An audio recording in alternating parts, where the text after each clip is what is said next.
Le respect strict de l'heure et du bien public, la rigueur dans le travail et la persévérance, ce sont les maîtres mots de la communication du ministre des Transports, de l'Aviation civile et de la Marine marchande, Jean-Marc Tister-Tikaya, à l'endroit des directeurs généraux des structures publiques et privées sous tutelle. Notre rencontre de ce matin n'est que la première d'une longue série de séances de travail, certainement plus ciblées à l'avenir.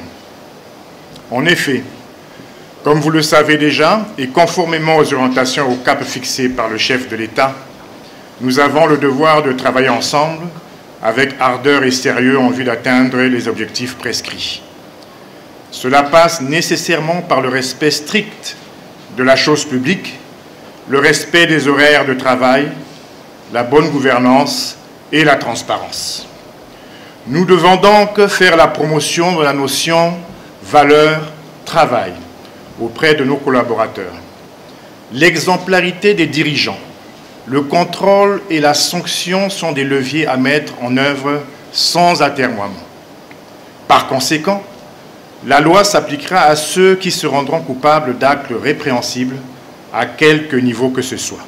Le ministre a par ailleurs souligné l'intérêt de la vaccination dont il suscite l'adhésion des agents pour faire face à la pandémie de Covid-19.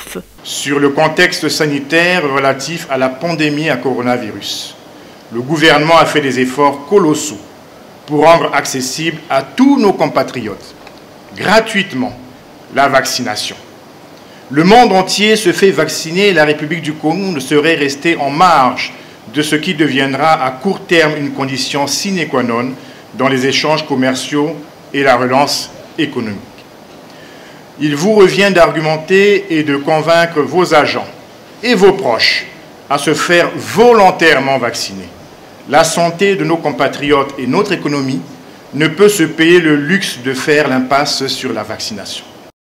Jean-Marc Tister-Tikaya, qui a appelé chacun à intérioriser les notions évoquées dans sa communication, entend ainsi soutenir et accompagner les efforts des entreprises dont il a la responsabilité.